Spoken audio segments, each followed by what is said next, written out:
श्री शिवाय नमस्तुभ्यम। इस साल की यह अंतिम प्रदोष और साथ में है अनंत त्रयोदशी। जी हाँ, गुरु जी पंडित जी प्रदीप मिश्रा जी द्वारा बताया गया एक बहुत ही विशेष उपाय है जो केवल अनंत त्रयोदशी के दिन किया जाता है।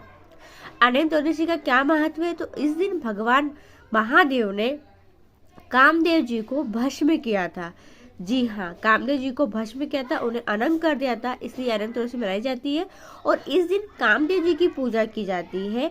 साथ में गुरु जी द्वारा बताया गया एक विशेष उपाय है। अगर आप पूजा अनुष्ठान अभिषेक नहीं कर सकते हैं, इस दिन व्रत धारण नहीं कर सकते, तो गुरु जी ने एक विशेष सुंदर सा उपाय बताया। इस उपाय को अवश्य कीजिएगा। साथ में इस दिन है रविवार की प्रदोष तिथि, तो गुरु जी पंडित जी द्वारा बताया गया प्रदोष के विशेष उपाय है जो आप इस साल की अंतिम प्रदोष के दिन कर अपनी मनोकामना को पूरी कर सकते हैं। रविवार की प्रदोष होती है मनोकामना पूर्ति प्रदोष, तो बहुत अच्छा और शुभ अवसर मिला है हमें उपाय करने का। चलिए वीडियो शुरुआत करते हैं। स्वागत है मोदी दी ऑफिशियल चैनल पर। अगर आप लोगों ने अभी तक चैनल को सब्सक्राइब नहीं कर रखा है तो प्लीज आप लोगों से रिक्वेस्ट है, आपके सपोर्ट की चैनल को बहुत आवश्यकता है, प्लीज चैनल को सब्सक्राइब कीजिएगा। पहला उपाय यह है रविवार की प्रदोष का। जी हाँ, रविवार की प्रदोष के दिन ही किया जाता है और केवल एक ही बार किया जाता है और वह कार्य आपका पूरा हो जाता है। तो क्या उपाय है देखिए, आपको लेना है 3 बेलपत्री। जी हाँ, कितनी बेलपत्री? 3 बेलपत्री। और तीनों बेलपत्री को लेकर आप जाएंगे शिवालय। शिवालय पहुंचकर सबसे पहले एक बेलपत्री आपको महादेव की सबसे छोटी पुत्री माँ अशोक सुंदरी के स्थान पर समर्पित करना है और जब वहां समर्पित करोगे तो डंडी का भाग महादेव की ओर करना। जी हाँ, गुरु जी ने इस उपाय में यही विशेषता बताई है कि जो डंडी करेंगे वह हम करेंगे शिवलिंग की ओर। ठीक है, कर दिया आपने। अब आपको एक बेलपत्री शिवलिंग के ऊपर जो जलाधारी मटकी बंधी रहती है, जी हाँ आपने देखा होगा ना, शिवालय में ऊपर मटकी बंधी रहती है, जैसे बूंद बूंद जल गिरता है, वहां पर एक बेलपत्री आपको समर्पित करना है। पर इन केस अगर किसी शिवालय में मटकी बंधी हुई नहीं दिखे, क्योंकि सावन के महीने में अधिकतर लोग बांध के रखते हैं, बाकी निकाल देते हैं, तो अगर नहीं बंधी रहे तो फिर आप क्या करना, जो 5 कन्याएं महादेव की जया, विषहरा, सामरीवारी, दो तली और देव, इनका नाम लेकर उस बेलपत्री को शिवलिंग के ऊपर समर्पित करना। और ध्यान रखना, आप जहां बैठकर बेलपत्री शिवलिंग पर समर्पित करोगे ना, तो डंडी का भाग अपने से विपरीत ओर रखना। समर्पित कर दी है, अब बच गई केवल एक बेलपत्री। उस बची हुई एक बेलपत्री को आपको जहां पर माँ पार्वती का कटी भाग रहता है, हस्तकमल कहते हैं, कहाँ रहता है, तो जहाँ शिवलिंग रखी रहती है ना, वो माँ पार्वती का हस्तकमल रहता है। तो वहां पर उस बेलपत्री को स्पर्श कराना।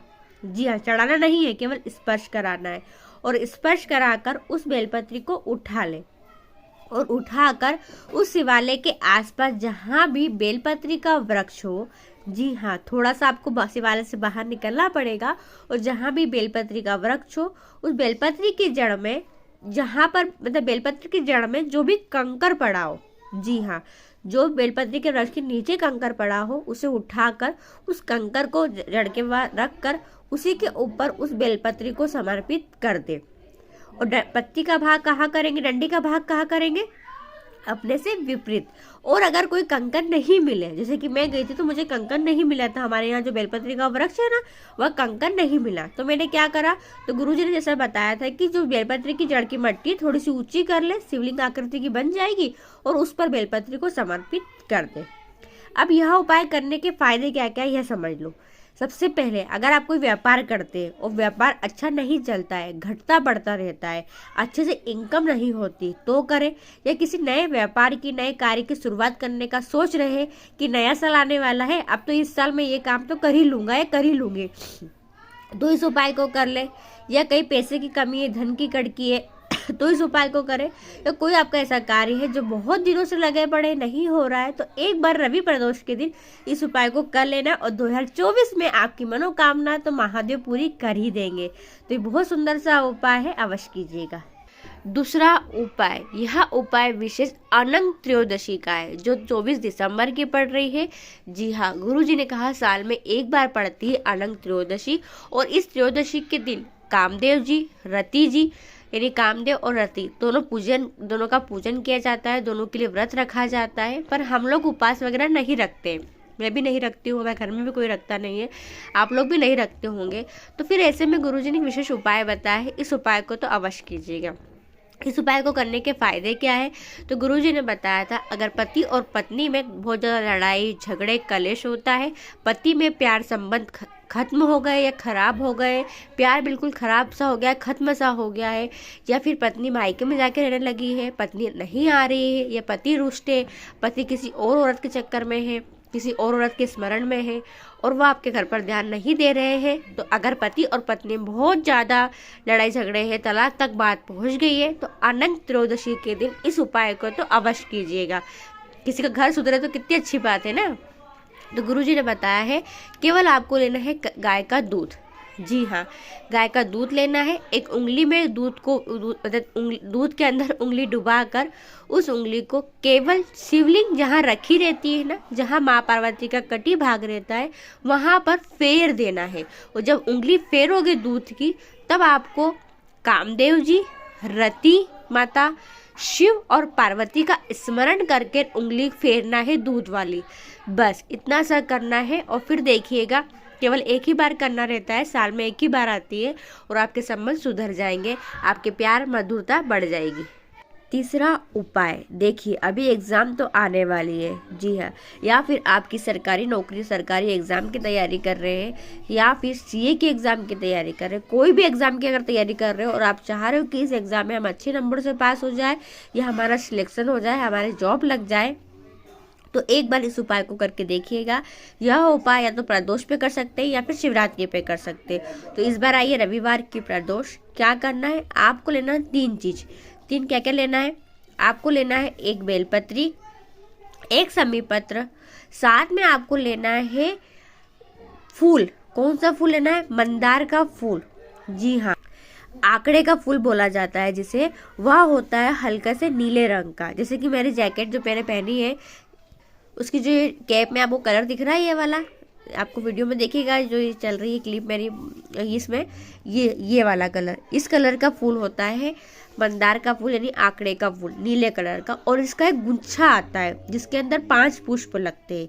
जी हाँ, आप वीडियो में देख लीजिए पुष्प को, 5 पुष्प लगते हैं एक ही गुच्छे में, ये आपको ले लेना है। बहुत सुंदर सा उपाय है, कर लेना। बच्चे बड़े जो भी एग्ज़ाम की तैयारी कर रहे हैं ना, 10th की एग्ज़ाम आने वाली है, अभी 12th की एग्ज़ाम आने वाली है, बच्चों के लिए माँ बाप करवाते हैं यह उपाय। तो क्या करें, आप शिवालय जाओ प्रदोष के दिन, ठीक है। आप वीडियो में उपाय मैंने करके दिखाया है। 1 बेलपत्री सबसे पहले महादेव की सबसे छोटी पुत्री माँ अशोक सुंदरी के स्थान पर समर्पित कर दीजिए। डंडी का भाग जहाँ से जल बह के जाता है जलाधारी तरफ, इस साइड हमें कर देना है। 1 बेलपत्री चढ़ाने के बाद अब आपको लेना है 1 समी पत्र, और उस समी पत्र को आपको शिवलिंग के ऊपर समर्पित करना है। और उसकी डंडी का भाग भी किधर करोगे, तो जहाँ आपने बेलपत्र की डंडी का भाग किया है, सेम वैसे ही आपको उधर भी समी की पत्ती की डंडी का भाग कर देना है, ठीक है। अब बच गया है हमारे आंकड़े का जो फूल है, सॉरी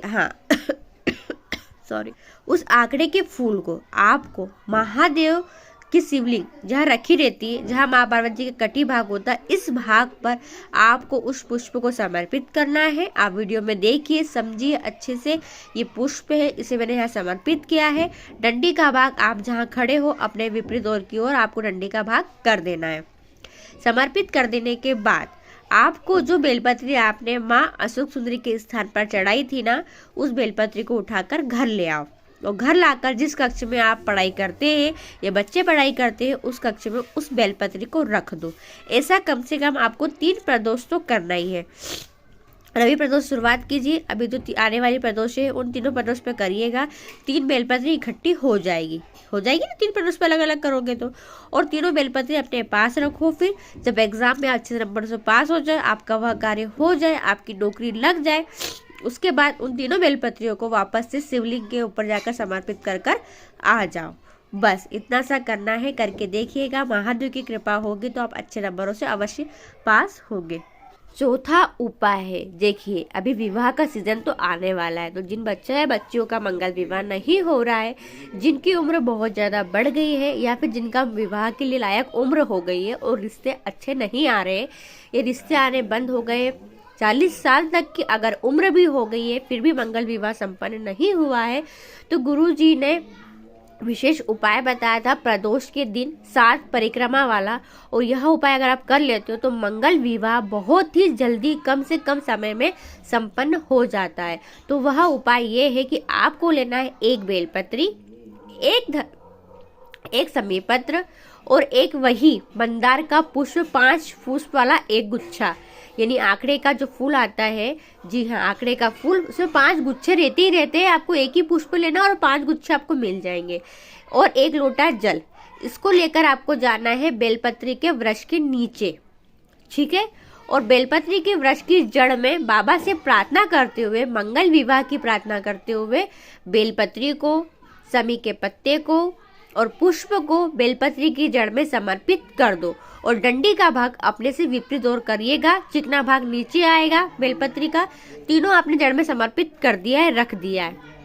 रखने के बाद जो 1 लोटा जल लेकर गए हो, उस 1 लोटे जल से 5 बार आपको जल समर्पित करना है जड़ में, एक ही लोटे से 5 बार करना है, और जो भी मंत्र आता है बाबा का आपको, या तो श्री शिवाय नमस्तुभ्यम, या नमः शिवाय ओम, या ओम नमः शिवाय, या नमः शिवाय, जो मंत्र आता है उस मंत्र का जाप करते हुए एक ही लोटे से 5 बार, ठीक है, समर्पित करना है जल। इतना करने के बाद आपको उस वृक्ष की लगा देना है 7 परिक्रमा।